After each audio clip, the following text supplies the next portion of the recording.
Telling an original from the real deal is not simple, but as Jeff White found out in Prague, technology is making the process easier.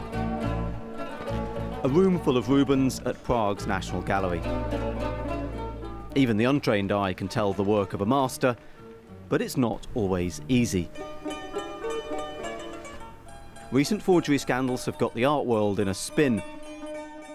Question is, up close and personal, could you spot the imposter? The National Gallery up there has a team of people whose job it is to make sure the works on display are the real deal. All the big art institutions do, but it doesn't always work. Some of the world's greatest galleries have been caught out by the forgers. Can technology help? Here in Prague, they're using space industry tech to see if it can spot a fake.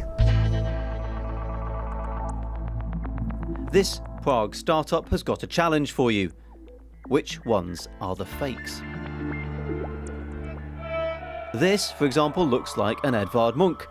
If so, conservator jury is handling millions of pounds. The truth will be revealed when it goes in the scanner.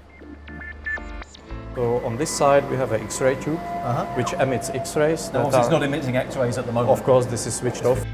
But on the other side, super sensitive detectors, first developed at CERN, the world's largest particle physics lab. It's a new generation of X-ray imaging detectors that allow measuring also wavelength of X-rays. So in a way we can create color X-ray images. And those colours reveal layers and even ingredients of the paint. Sometimes ingredients way too modern for the alleged artist. And we can also distinguish different materials which may or may not be from the period the painting is supposed to be from. And with robotic arms, they're hoping to scan more than just paintings. Sculptures, pottery, even entire pieces of furniture. What about that Edvard Munch? After a few hours scanning, the moment of truth. The X-rays revealed a hidden secret. Hang on, if you see... What do you see? That's a vase of flowers, isn't it? Munch rarely did flowers, and the scans showed titanium in the paint. Munch didn't use that. So whoever's got this hasn't got an Edvard Munch on their hands. Have you told him? Does he know? Yeah, definitely. Okay. But Jury thinks he has found a genuine work, and it's potentially a very, very big deal. This looks like a Vincent van Gogh landscape. It's from a private collection. You're seeing it for the first time. And the scan has revealed a vital piece of hidden evidence.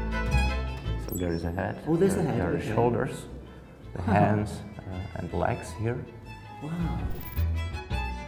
It's an unfinished female nude of exactly the type Van Gogh painted. The artist was frequently so poor he reused canvases. Jury thinks this is the real deal, and it's a big moment. It was a crazy feeling because when I seen it, it was like, what is it? I can believe it, because in your life, like a restorator, this is a really special moment. The scans, along with years' worth of other evidence, will be sent to the Vincent van Gogh Foundation. If they decide it's real, it would be one of only 2 full-size Van Gogh paintings discovered in the last 80 years. The last one sold for almost £40 million. InsightART scanning is just one of a battery of high-tech methods now authenticating art.